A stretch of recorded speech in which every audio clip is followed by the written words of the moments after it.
peligrosas, salvo excepcionalísimos casos. Y todas están en cárceles pensadas para hombres peligrosos, con comillas en esto de peligrosos, ¿no? Por supuesto. Bueno, ¿cuál es la regla? ¿Cuál es el contenido de las reglas de Bangkok? Tiene básicamente 4 capítulos. Un primer capítulo de aplicación general. La traducción es mala, les aviso. La versión en castellano tiene algunas disonancias gramaticales feas, pero si uno logra superar eso, es un instrumento muy útil. El primer artículo de las reglas de Bangkok, que solo ese les voy a leer, lo debería haber marcado, ¿no? Acá está. Principio básico. A fin de poner en práctica el principio de no discriminación consagrado en el párrafo 6 de las reglas mínimas para el tratamiento de los reclusos, se deben tener en cuenta las necesidades especiales de las reclusas en la aplicación de las presentes reglas. La atención de estas necesidades para lograr en lo sustancial la igualdad entre los sexos no deberá considerarse discriminatorio. Nada diferente de lo que ya sabemos, pero dicho con todas las letras en materia de mujeres encarceladas. Esas reglas de aplicación general que constituyen el cuerpo central del documento internacional tienen un capítulo sobre el ingreso, cómo debe ser el ingreso de una mujer a la prisión, que por supuesto no es igual que el de un hombre, porque cuando la mujer ingresa a la prisión quedan atrás los niños y nadie sabe dónde, ni con quién, ni qué hacer con ellos.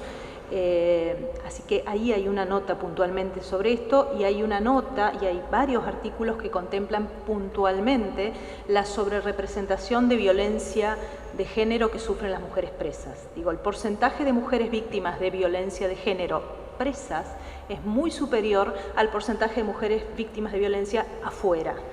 Acá en la Argentina no tenemos datos de esto, datos muy confiables, pero hay estudios en el mundo que muestran que la violencia está sobrerepresentada dentro de la prisión. Entonces muchas de las reglas atienden a esta preocupación, si son mujeres que vienen víctimas de violencia y qué debemos hacer para atender a esa situación. Hay normas sobre el registro, qué tipo de datos hay que registrar cuando una mujer ingresa, sobre el lugar de reclusión que debe estar cerca de los hogares, en atención al derecho de los niños a mantener vínculo con la madre, normas sobre higiene personal. Por supuesto, las necesidades de higiene de las mujeres son distintas de las de los hombres. Una mujer embarazada, menstruando, menopáusica, tiene necesidades de higiene diferentes. Hay normas sobre servicios de atención sanitaria, qué tipo de atención sanitaria se le debe brindar a una mujer presa, que obviamente no es la misma que un hombre, digo, tiene otro tipo de necesidades de estudios y frecuencias, etcétera, etcétera, que bueno, no vamos a abundar. Hay normas sobre seguridad y vigilancia, partiendo de que las mujeres necesitan menos niveles de seguridad que los hombres. Hay normas sobre contacto con el mundo exterior, en especial pensando en el mejor interés del niño, que debe tener derecho a ver a su madre, el niño, más allá del derecho de la madre. Entonces esto está muy bien contemplado y que nunca puede haber una sanción disciplinaria que implique el impedimento de contacto con los hijos, en fin. Véanlas, está muy bien eso. Hay un capítulo muy interesante sobre el personal penitenciario y su capacitación, porque en definitiva podemos tener normas muy bonitas, pero si el personal penitenciario no se entrena y no se está entrenando mucho en estas cuestiones, nada va a cambiar, ¿no? Digo, yo me acuerdo cuando, ya estamos, ¿no? ¿En horario?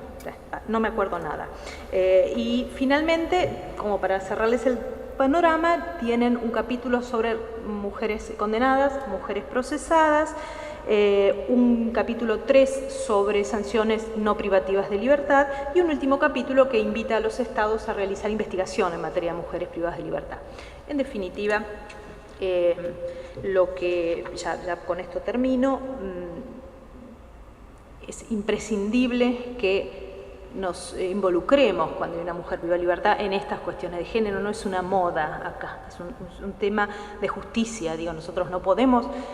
tener acciones justas en la medida que no reconocemos las diferencias. Y lo último que les digo es que en este momento, ya desde hace 2 años, se está desarrollando en el mundo un proceso muy interesante de revisión de las reglas mínimas, de aquellas reglas del 55.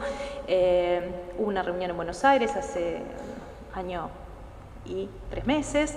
y estas reglas de Bangkok son un insumo esencial en ese proceso de revisión de las reglas mínimas. Así que solamente compartir con ustedes esto y alentarlos a pegarles una leída y sobre todo a tratar de utilizarlas. Muchas gracias por haberme escuchado.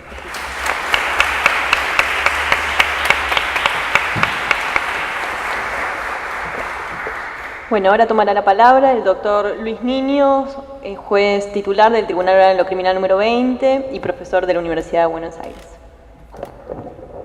Muy bien, muchas gracias. Buenas tardes a todas y a todos. Dos palabras solamente para manifestar mi honor por estar aquí en las jornadas que se dedican a la memoria de Julio Gómez Carrillo. Hace 30 años al menos nos conocimos con él y las primeras jornadas de capacitación que se realizaron por la Unión de Empleados de Justicia de la Nación en distintas provincias del país las hicimos con Julio Piomato, con Julio Gómez Carrillo. Después lo añadimos a Alejandro Slokar y allí prosiguió la historia. Pero desde aquel entonces tuve una franca y estrecha relación con Julio y si mi agnosticismo le deja lugar a algún resquicio de fe, y si existiera un paraíso, yo creo que en ese paraíso tiene que estar Julio Gómez Carrillo porque era un buen hombre por encima de todas las cosas. Voy a dedicar mi aportación a la violencia de género y la suspensión del proceso a prueba. Me voy a ceñir al texto por razones de horario y porque se trata de un tema en el cual las palabras cuentan. Y voy a criticar un fallo de la Corte Suprema de Justicia de la Nación. Por consiguiente, además de contar, es importante que no erremos en ninguno de los términos empleados. La República Argentina ha sido una temprana signataria de la Convención Interamericana para prevenir, sancionar y erradicar la violencia contra la mujer, conocida como Convención de Belém do Pará, adoptada en esa ciudad brasileña el 9 de junio de 1994, suscripta por nuestro país al día siguiente y hecha ley mediante la 24.632, publicada el 9 de abril de 1996. En el artículo 7º de dicha convención se establecen los deberes de los Estados con relación a esa expresión de violencia, que incluye la física, la psíquica o psicológica y la sexual, y que sin lugar a dudas, como se señala en el preámbulo de aquella, constituye una violación de los derechos humanos y las libertades fundamentales que limita, total o parcialmente, a la mujer el reconocimiento, goce y ejercicio de los derechos y libertades, es una ofensa a la dignidad humana y una manifestación de las relaciones de poder históricamente desiguales entre mujeres y hombres. Los Estados parte, por consiguiente, han convenido en llevar a cabo diversas medidas agrupadas en 8 incisos. Me interesa resaltar aquí porque hacen al tópico que considero propicio analizar en estas jornadas de actualización doctrinaria, ¿verdad?, de la Unión de Empleados de Justicia de la Nación, las disposiciones contenidas en los incisos B, D, F y G, que consisten respectivamente en actuar con la debida diligencia para prevenir, investigar y sancionar, vamos a ver luego esto de sancionar, la violencia contra la mujer, adoptar medidas jurídicas para conminar al agresor a abstenerse de hostigar, intimidar, amenazar, dañar o poner en peligro la vida de la mujer de cualquier forma que atente contra su integridad o perjudique su propiedad, establecer procedimientos legales justos y eficaces para la mujer que haya sido sometida a violencia, que incluyan, entre otras, medidas de protección, un juicio oportuno, también nos detendremos a ver esto del juicio, y el acceso efectivo a tales procedimientos, y establecer los mecanismos judiciales y administrativos necesarios para asegurar que la mujer objeto de violencia tenga acceso efectivo a resarcimiento, reparación del daño u otros medios de compensación justos y eficaces. Como es fácil apreciar, he seleccionado los deberes estatales específicamente dedicados a la actividad judicial, a desarrollar en aquellos procesos en los que se ventilan hechos de violencia de género. Pues bien, paralelamente, como la mayoría de los presentes recordará, en virtud de la Ley 24.316, publicada en el Boletín Oficial del 9 de mayo de 1994, se ha introducido en nuestro Código Penal un mecanismo alternativo de solución de conflictos, paralelo al juicio ordinario, mal llamado probation. En realidad,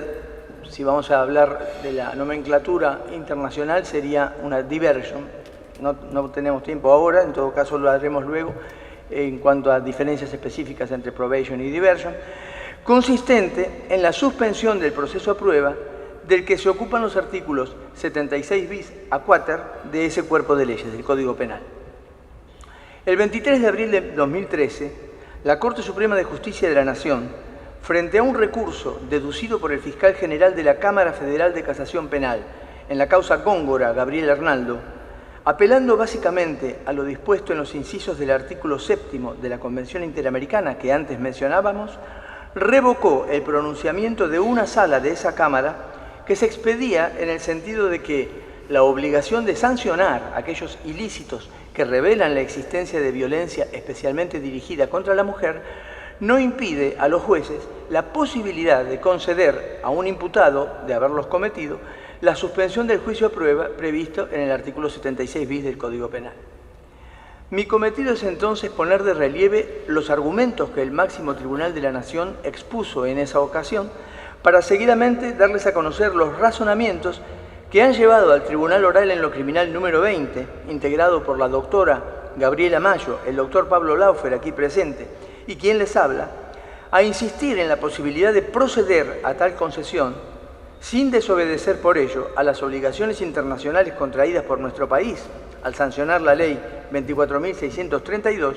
ni desconocer la autoridad de los fallos del máximo tribunal de la Nación. ¿Qué dijo en esencia la Corte Suprema de Justicia en el caso Góngora? En primer lugar, examinó las condiciones en que se encuentra regulada la suspensión del proceso a prueba, resaltando que, de verificarse las condiciones objetivas y subjetivas previstas para su viabilidad, la principal consecuencia es la de suspender la realización del debate y posteriormente, en caso de cumplir el imputado con las exigencias que impone la norma durante el tiempo de suspensión fijado por el tribunal, la posibilidad de desarrollar tal debate se cancela definitivamente al extinguirse la acción penal a su respecto. En base a ello, y teniendo en cuenta la prerrogativa que el derecho interno concede a los jueces respecto de la posibilidad de prescindir de la realización del debate, consideró la Corte que la decisión de otorgar aquel instituto desatiende el contexto del artículo en el que ha sido incluido el compromiso del Estado de sancionar esta clase de hechos, contrariando así las pautas de interpretación del artículo 31, inciso primero, de la Convención de Viena sobre el Derecho de los Tratados, conforme al cual un tratado deberá interpretarse de buena fe, conforme al sentido corriente que haya de atribuirse a los términos del tratado en el contexto de estos y teniendo en cuenta su objeto y fin. Según el Alto Tribunal, apelando a una hermenéutica que vincula a los objetivos mencionados con la necesidad de establecer un procedimiento legal, justo y eficaz para la mujer que incluya un juicio oportuno,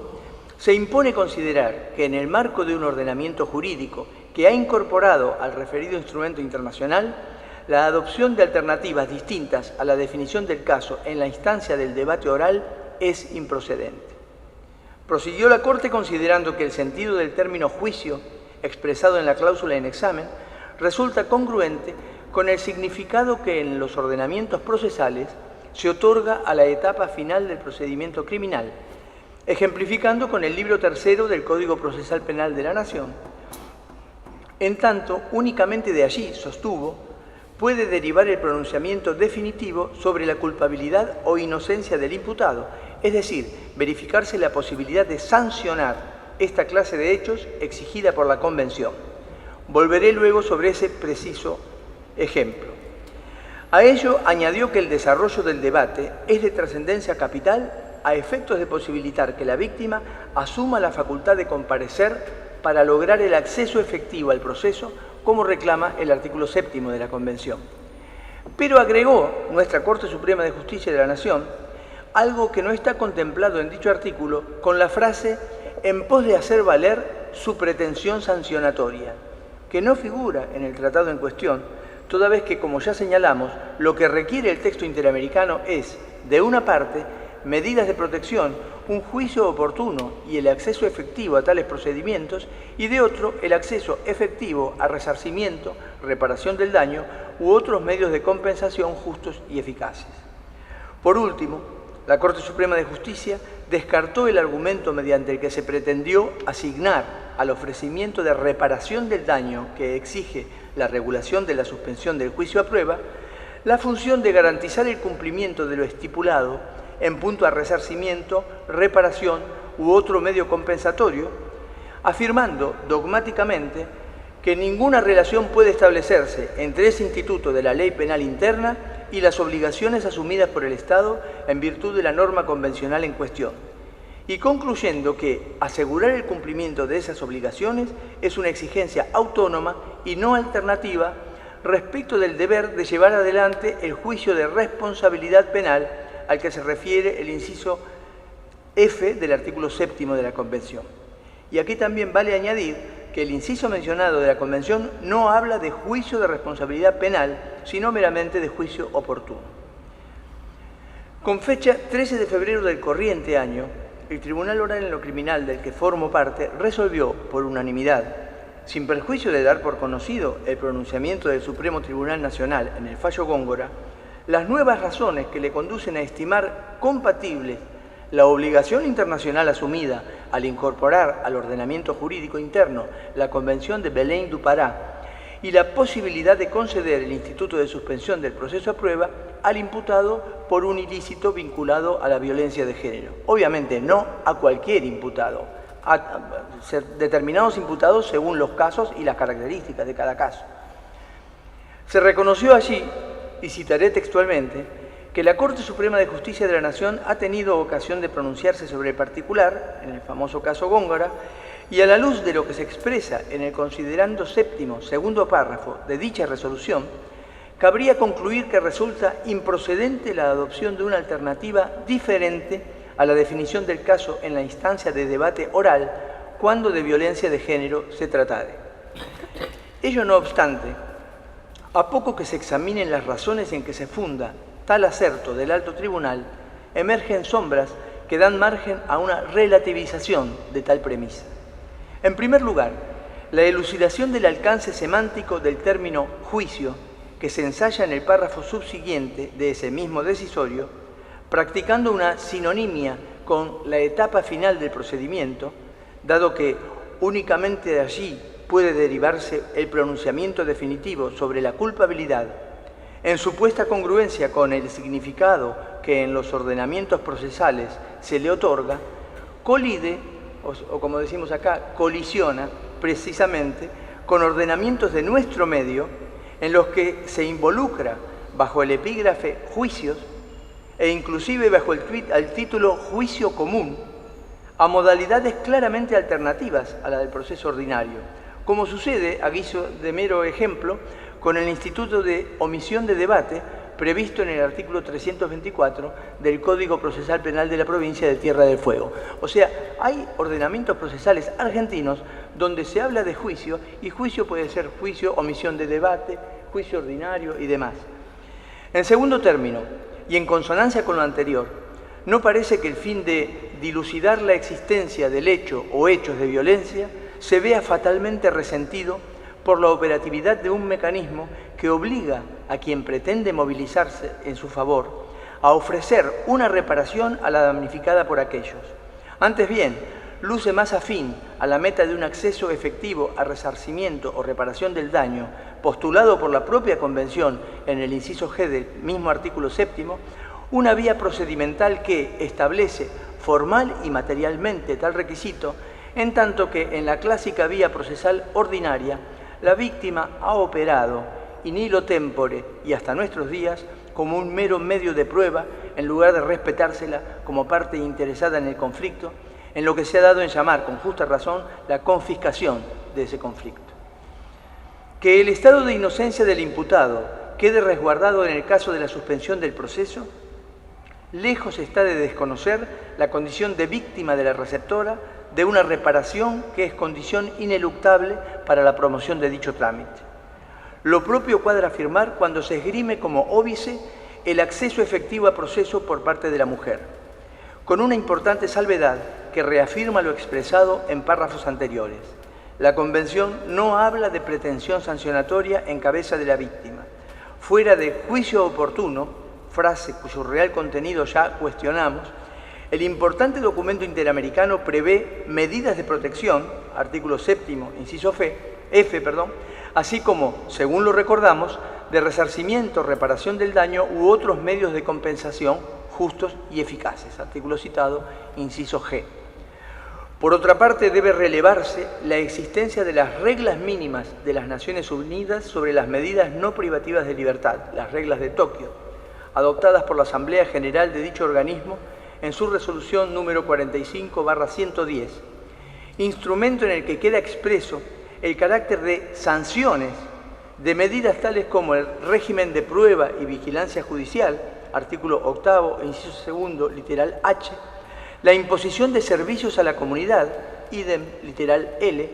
la obligación de acudir regularmente a un centro determinado, idem, literal J, y la combinación de las sanciones precedentes. O sea, expresamente se habla de sanciones en las reglas de Tokio cuando se habla de instrumentos propios de la suspensión del proceso a prueba, tal como la tenemos nosotros. Luego, si hemos de interpretar las reglas y normas, componentes del derecho internacional de los derechos humanos, como un sistema y no como un caos amorfo de disposiciones, cuadra entender que el deber de los Estados parte de sancionar puede satisfacerse a través de una modalidad sancionatoria que, como la entronizada por la Ley 24.316, combina al menos 3 de las que aquellas reglas individualizan. Hasta allí los argumentos vertidos en dicha causa, que se encuentra actualmente recurrida en casación por el fiscal general interviniente. Pero deseo añadir 2 detalles a consideración de todos ustedes. De una parte, en referencia al voto propio del doctor Eugenio Raúl Zaffaroni en el fallo Góngora, vale acotar que su única e inespecífica frase, el tribunal comparte en lo pertinente los fundamentos expuestos por el señor procurador fiscal, está lejos de representar un apoyo irrestricto a la pretendida tesis que vedaría el otorgamiento de la suspensión del proceso a prueba a todo imputado por un delito encuadrable en la violencia de género. Lejos de ello, si se relee el dictamen del titular del Ministerio Público Fiscal, el argumento central se asienta en la suficiente logicidad y fundamentación del dictamen fiscal actuante en la instancia anterior para oponerse a la promoción del instituto, aventando reparos de irracionalidad o arbitrariedad de aquella pieza, idóneos para descartarla por falta de la debida motivación y especificidad. De todos modos, encontramos contradictoria la posición del respetado jurista y volveremos también sobre este punto. De otra parte, y a título personal, me atrevo a preguntar si el máximo tribunal de la Nación, al buscar el sentido de la palabra juicio como requisito sine qua non para cumplir con la Convención de Belém do Pará en el libro 3 del Código Procesal Penal de la Nación, estaría dispuesto a incluir al mal llamado juicio abreviado, contenido en ese mismo libro, instituto cuya inconstitucionalidad vengo declarando desde su incorporación al ritual vigente en la materia, por no tener nada de juicio y consistir en la homologación judicial de un acuerdo de partes pactado entre bambalinas y a menudo viabilizado por el abuso generalizado de la prisión preventiva. Porque si es así, si a eso se lo puede llamar juicio, y a la vez se desconoce que la suspensión del proceso a prueba irroga una verdadera sanción para quien se somete a sus reglas, como lo establecen las reglas de Tokio, quedará patentizado que lo que se pretende no es el acceso efectivo de la víctima a un juicio oportuno, como reza la Convención, sino la materialización de una pretensión sancionatoria a la que el texto de esta última no alude, pero que parece continuar alentando detrás de los pomposos discursos alusivos a un derecho penal de última ratio. En una monografía aún inédita, Suspensión del proceso a prueba como alternativa viable para delitos de género, el catedrático de la Universidad Nacional del Comahue, Gustavo Vitale, se pronuncia en términos similares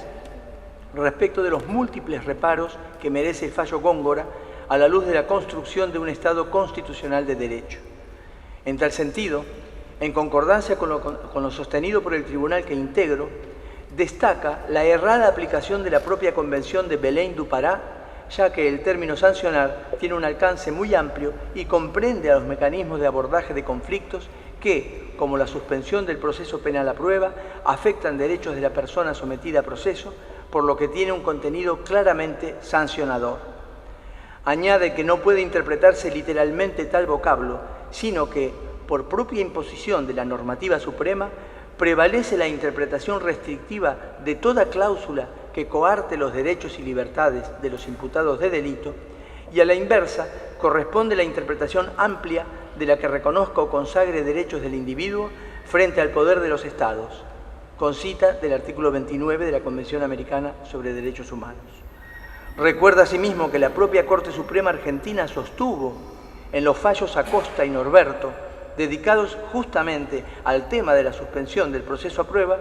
que las normas no pueden ser interpretadas solo de conformidad con su sentido literal, si con ello se afecta el principio de legalidad, ultima ratio y pro homine,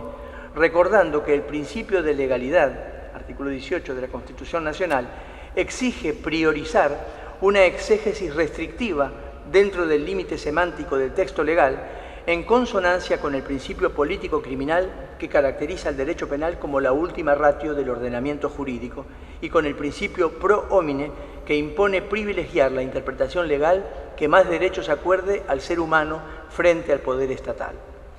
Y enuncia las razones que permiten afirmar el carácter restrictivo de derechos de la suspensión del proceso, que van desde la pérdida de la posibilidad de ser absuelto a una más fuerte obligación de no delinquir en el futuro, bajo amenaza de resultar condenado a pena de cumplimiento efectivo, en caso de eventual condena en el proceso suspendido y luego reabierto, pasando por la obligación legal del imputado de ofrecer alguna forma de reparación del daño a quien se presenta en el proceso como víctima del delito atribuido, y la de someterse a reglas de conducta que puedan resultar proverbialmente eficaces en casos de violencia de género, tales como la obligación de concretar un tratamiento psicológico o psiquiátrico o la abstención de concurrencia a determinados lugares o de relacionarse con determinadas personas. Y en cuanto al argumento del dictamen fiscal adverso a la concesión de la suspensión del proceso, el profesor Vitale lamenta, como quien les habla, que el ministro Raúl Zaffaroni haya adherido en su escueto voto propio del caso Góngora, voto propio, ¿verdad?, del caso Góngora, al criterio del Procurador General de la Nación, que se funda parcialmente en aquel, mientras que en su reconocido Tratado de Derecho Penal, en coautoría con los doctores Alejandro Alagia y Alejandro Slokar,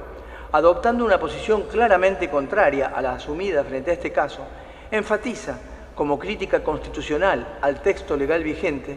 que el cuarto párrafo del artículo 76 bis otorga funciones judiciales al Ministerio Público porque condiciona la decisión del juez o tribunal, afirmando rotundamente que el único caso en que el dictamen del fiscal obliga al tribunal es cuando éste solicita la absolución en el debate, y concluyendo que este texto solo puede entenderse en forma compatible con la Constitución, interpretando que el dictamen del fiscal es vinculante cuando solicita la suspensión del juicio, pero no a la inversa.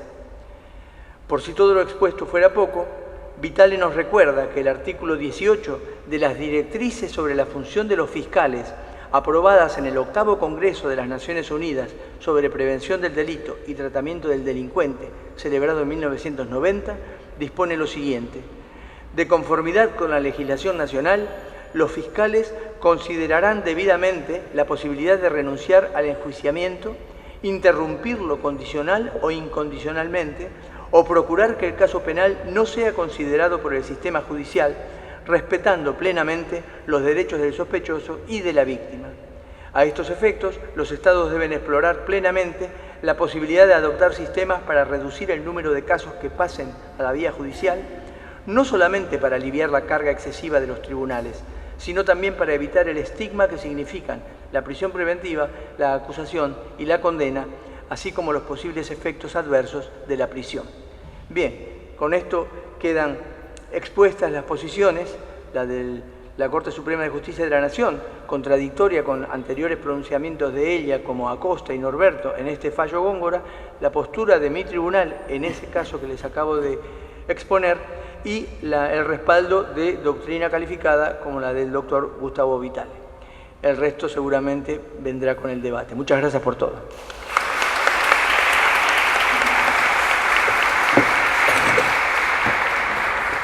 Bueno, por último va a tomar la palabra la doctora Gabriela Pastorino, titular de la Unidad de Capacitación de la Oficina de la Mujer.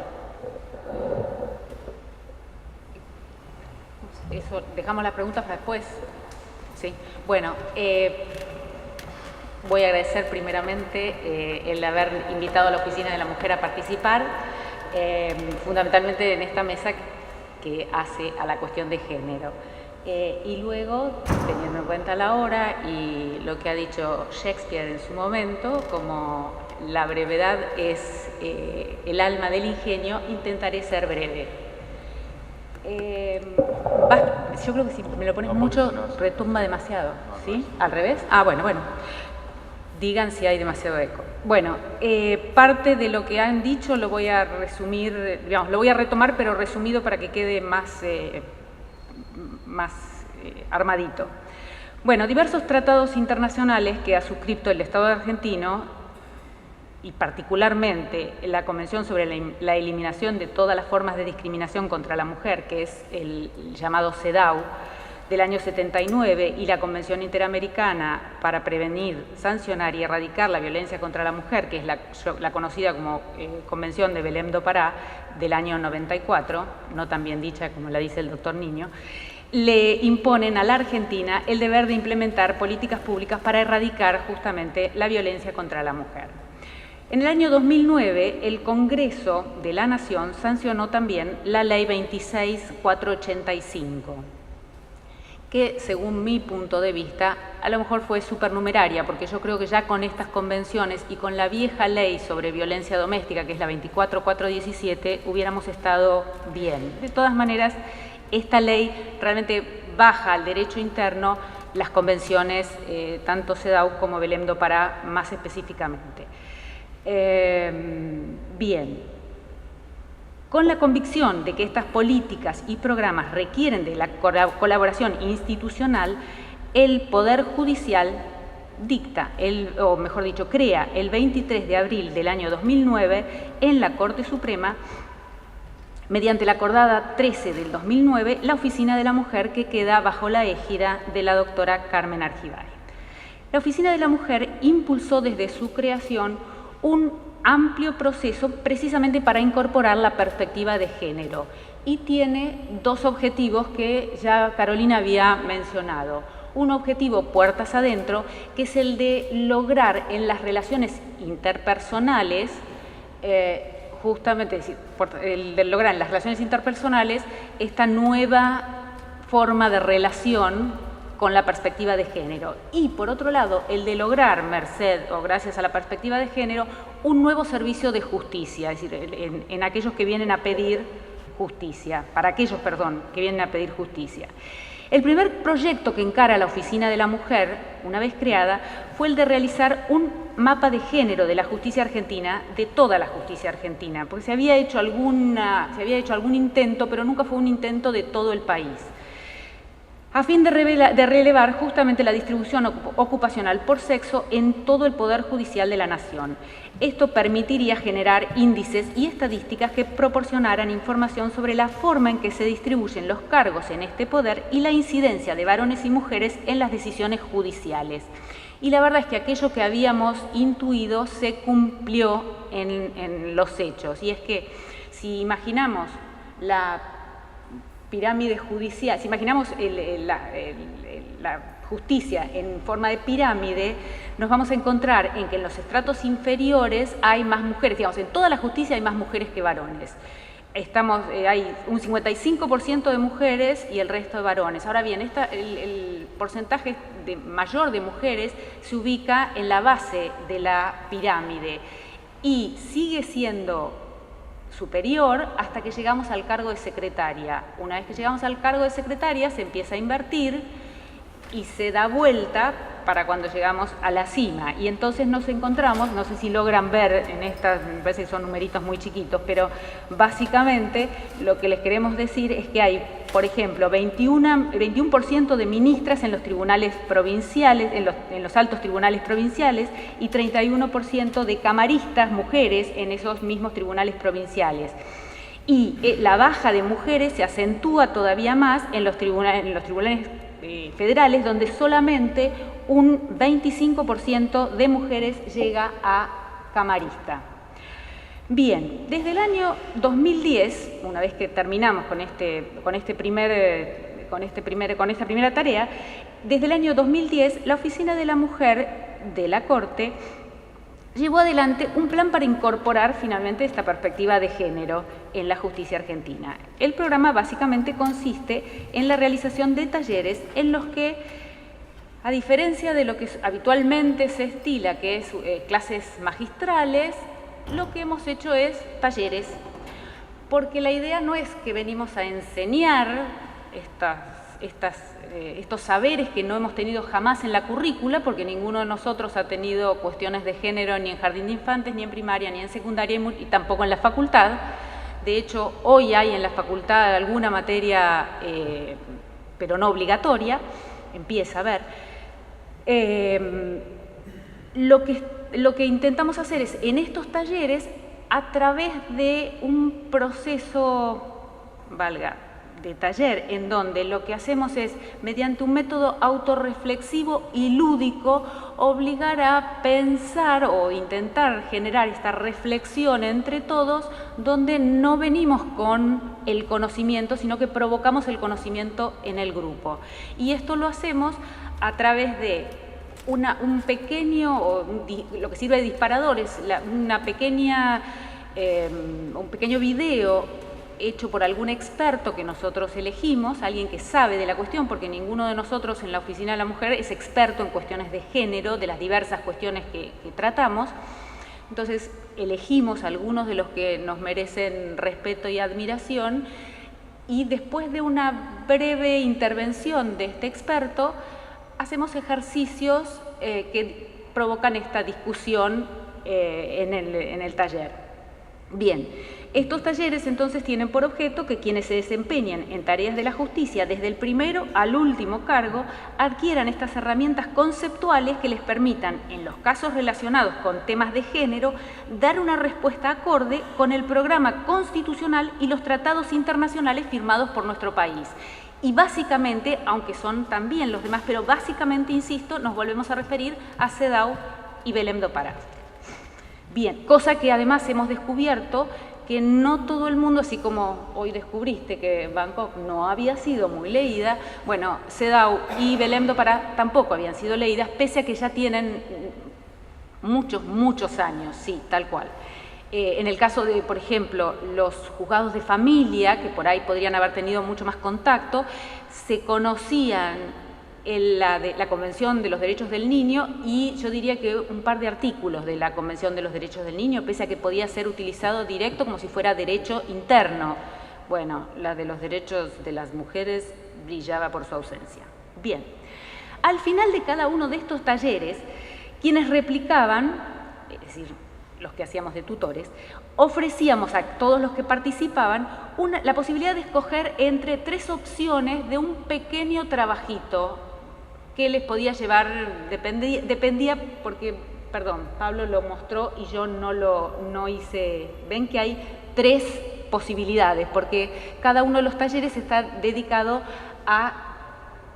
quienes van a hacer el taller, es decir, hay para magistrados y magistradas, para funcionarios y funcionarias o para empleados y empleadas administrativas, porque no tienen todos las mismas responsabilidades, con lo cual los ejercicios tienen alguna pequeña variación, pese a que el hilo conductor, o mejor dicho, los componentes de los talleres son los mismos, vale decir, ¿qué es el género? ¿De qué hablamos cuando hablamos de género? La cuestión de la igualdad y la desigualdad estructural en términos constitucionales y finalmente las convenciones internacionales, su obligatoriedad y la responsabilidad que generan para quienes no cumplen con ellas. Hay distintos públicos. Entonces, estos trabajitos que nosotros pedimos son diferentes de acuerdo al público al que están dirigidos.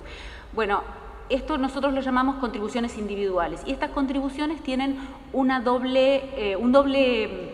objetivo. Por un lado, aquel que ha hecho el taller tenga después del taller piense una última vez qué es todo lo que vio en el taller, qué es todo lo que discutió y pueda escribir. No es algo gravoso, no estamos hablando de escribir la Biblia y hay 2 o 3 variables que le pueden resultar una más divertida que otra. Y bueno, escribe sobre esa variable y lo entrega. Y por otro lado, para nosotros, para la oficina, es realmente un verdadero insumo, porque sobre eso seguimos trabajando y vamos ampliando las cosas sobre las que trabajamos. Bien, Y esto, una vez que recibimos este trabajo, entregamos el diploma, porque en algunos lugares estos diplomas dan puntaje para poder ascender. Esto depende de las jurisdicciones. En algunas jurisdicciones se ha hecho obligatorio, en otras se ha hecho en horarios de trabajo, en algunas dan puntaje para ascender, etc. Depende de cómo ha sido recibido en cada jurisdicción. Allí la Corte no puede decir nada. Bueno, en el año 2012 la oficina presentó una primera publicación con todas las contribuciones que habíamos recogido, y seguimos recogiendo y seguimos sistematizando y, en fin, viendo sobre qué vamos a seguir trabajando. Ahora bien, en el marco del plan para incorporar esta perspectiva de género y con todas estas contribuciones, muchas jurisdicciones manifestaron la necesidad de abordar la cuestión de la trata de personas con fines de explotación sexual, de la que se habló en el taller anterior, porque es un tema en el cual Argentina ha pasado a ser, digamos, un lugar de tránsito, pasó a ser lugar digamos, de estadía, no sé cómo se llama, lugar donde se produce ahora el fenómeno. Con lo que nos hicimos un convenio con la entonces UFACE, hoy Protex, y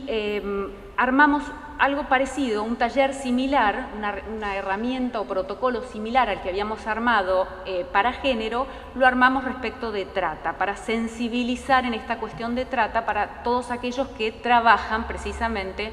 con este tema de la trata. Bien, este protocolo, que fue inicialmente diseñado para el Poder Judicial, en realidad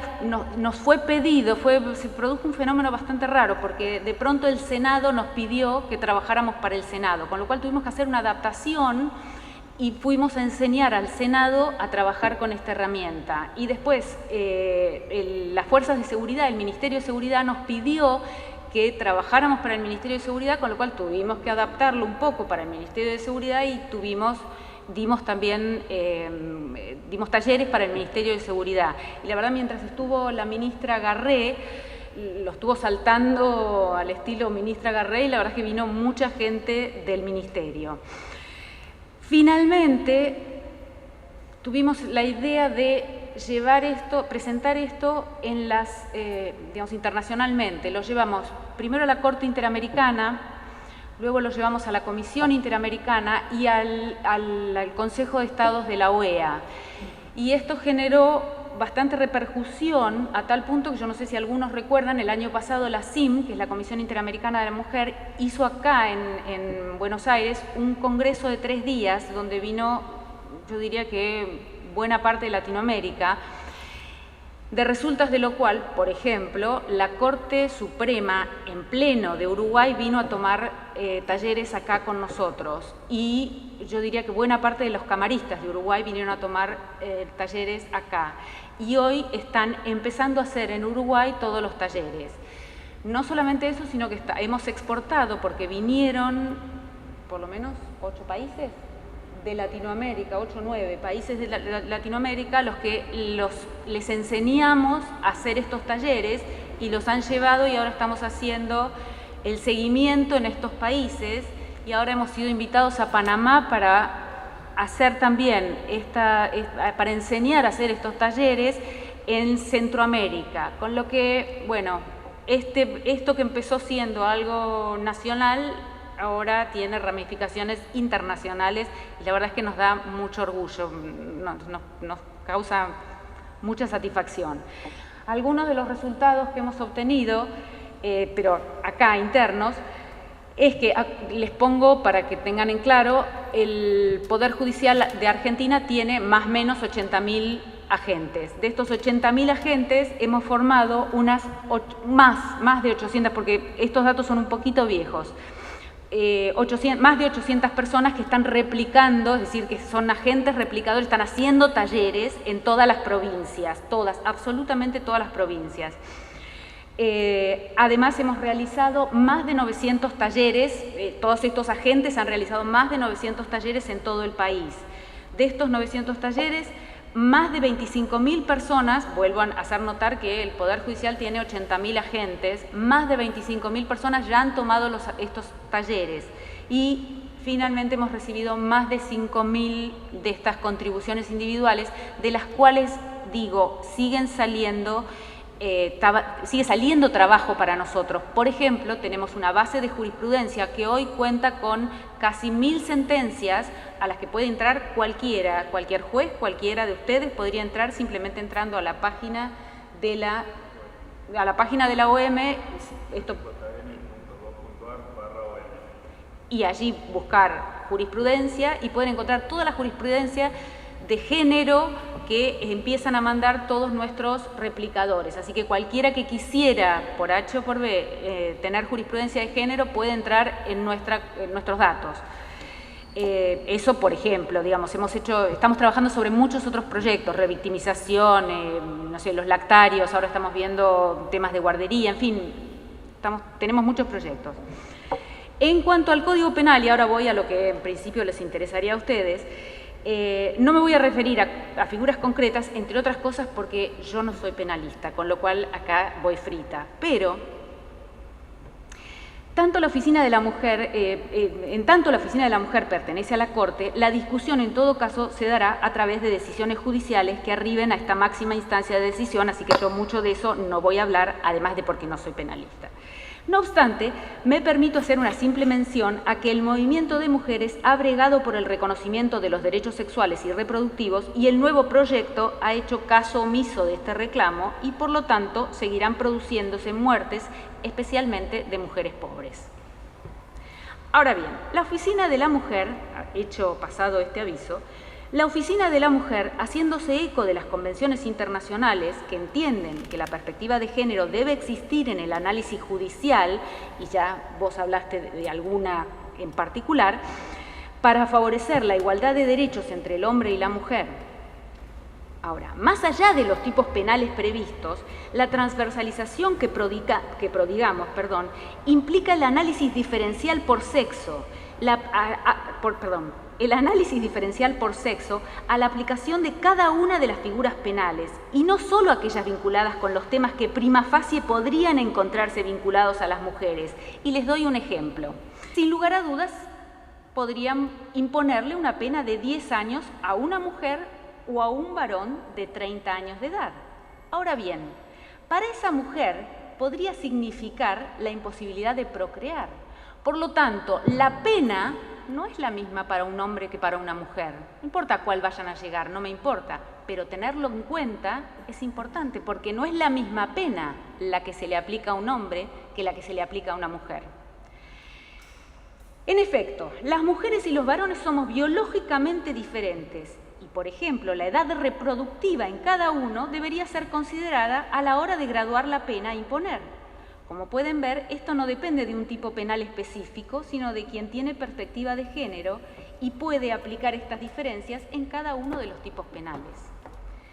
Otro tanto ocurre, conforme establece la Convención de Belém do Pará en su artículo 9, y acá de esto hablaste vos, la adopción de medidas respecto de mujeres en situación de vulnerabilidad, por estar privadas de libertad,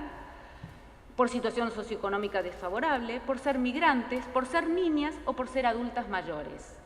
Básicamente, esto es una invitación a que se sumen a nuestros talleres. Y con esto doy por terminada nuestra intervención.